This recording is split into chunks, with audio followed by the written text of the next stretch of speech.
ఉమ్మడి కృష్ణా జిల్లా నూజివీడులో చాలా ఆసక్తికర సంఘటన జరిగింది. వైసీపీ కీలక నేత మాజీ మంత్రి జోగి రమేష్ కూటమి నేతలతో కలిసి ర్యాలీలో పాల్గొన్నారు. మంత్రి పార్థసారథితో కలిసి ఊరు మొత్తం కూడా ర్యాలీకి తిరిగారు. గౌతలచ్చన్న విగ్రహావిష్కరణ కార్యక్రమం సందర్భంగా టీడీపీ నేతలతో పాటు వైసీపీ నేత హాజరు కావడంపై ఒక్కసారిగా రాజకీయాల్లో చర్చ మొదలైంది. ఇప్పటికే పలువురు వైసీపీ నేతలు 2024 ఎన్నికల ఫలితం తర్వాత జగన్ కి బై బై చెప్పి కూటమి వైపు అడుగులు వేశారు. వారిలో మాజీ మంత్రి బాలినేని శ్రీనివాస్ రెడ్డి, సామినేని ఉదయభాను, కిలారు రోసయ్య లాంటి వారు ఉన్నారు. ప్రస్తుతానికి ఏ పార్టీలోనూ చేరకపోయినా వైసీపీ నుండి బయటకొచ్చేసిన వారిలో మాజీ మంత్రి అవంతి శ్రీనివాస్, ఆళ్ల నాని, గ్రంథి శ్రీనివాస్, రాపాక వరప్రసాద్, వాసిరెడ్డి పద్మ లాంటి ప్రముఖులు ఉన్నారు. ఇక పార్థసారథి, లావు శ్రీకృష్ణదేవరాయలు, వసంత కృష్ణప్రసాద్ లాంటి వారు ఎన్నికలకి ముందే జగన్ కి టాటా చెప్పేసి కూటమి వైపు వచ్చేశారు. ఇప్పుడు జోగి రమేష్ కూటమి నేతలతో కలిసి కనపడేసరికి ఏపీ పాలిటిక్స్ లో కొత్త డిస్కషన్ మొదలైంది. సిపి అధికారంలో ఉన్నప్పుడు జగన్ కు అత్యంత విధేయుల్లో ఒకరిగా జోగి రమేష్ మెలిగారు. దానికి తగ్గట్లే ఆయనని మంత్రిని చేసిన జగన్ అప్పటి మైలాపురం ఎమ్మెల్యే వసంత కృష్ణప్రసాద్,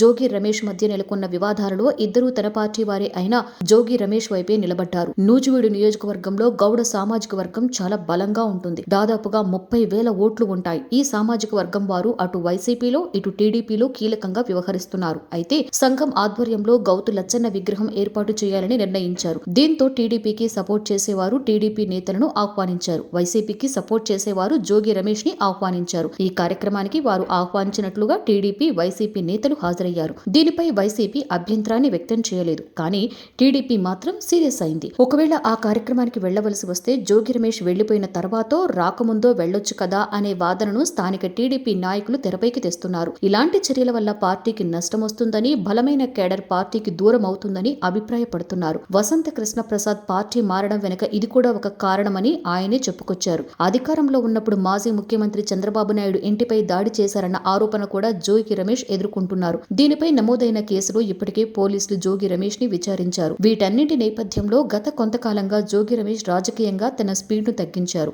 అయితే ఎప్పుడూ జగన్మోహన్ రెడ్డికి వ్యతిరేకంగా మాత్రం మాట్లాడలేదు. మంత్రి పార్థసారథి, ఎమ్మెల్యే గౌతు శిరీష్లపై టీడీపీ ప్రధాన కార్యదర్శి నారా లోకేష్ మండిపడ్డారు. వారు నూజివీడులో నిర్వహించిన సర్దార్ గౌతు లచ్చన్న విగ్రహ ఆవిష్కరణ ర్యాలీలో వైసీపీ నేత, మాజీ మంత్రి జోగి రమేష్ పాల్గొన్నారు. ఆయన పాల్గొనడంపై సోషల్ మీడియాలో విస్తృత చర్చ జరిగింది. ఆయన కొంతకాలంగా వైసీపీ కార్యక్రమాలలో పాల్గొనడం లేదు.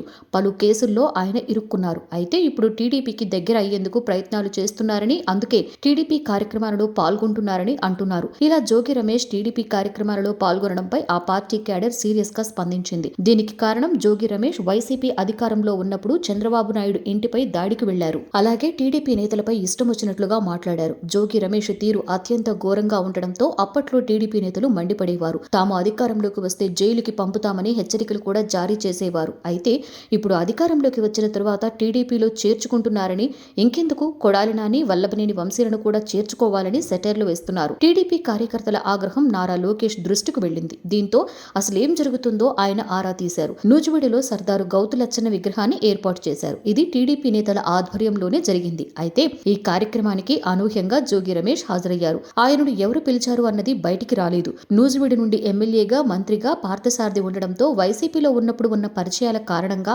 ఆహ్వానించి ఉంటారని భావిస్తున్నారు. సామాజిక వర్గ పరంగా ఆలోచించి పిలిచి ఉంటారని, ఈ ఇష్యూ ఇంతవరకు వస్తుందని అనుకోలేదని ఆయన వర్గీయులు అంటున్నారు. మరొక వైపు జోగి రమేష్ పై కూడా వైఎస్ఆర్సీపీలో అసంతృప్తి వ్యక్తమవుతుంది. ఆయనను జగన్ మైలాపురం ఇన్ఛార్జిగా నియమించి చాలా కాలమైంది. అయితే ఆయన ఇంతవరకు కూడా నియోజకవర్గంలో ఒక్క కార్యక్రమం కూడా నిర్వహించలేదు. పార్టీ పరమైన కార్యక్రమాలు కూడా నిర్వహించడం లేదని అంటున్నారు. ఇప్పుడు టీడీపీ నేతలతో కలిసి కార్యక్రమాలు చేస్తున్నారని విమర్శలు గుప్పిస్తున్నారు. ప్రభాత సూర్యుడు జాతీయ తెలుగు దినపత్రిక.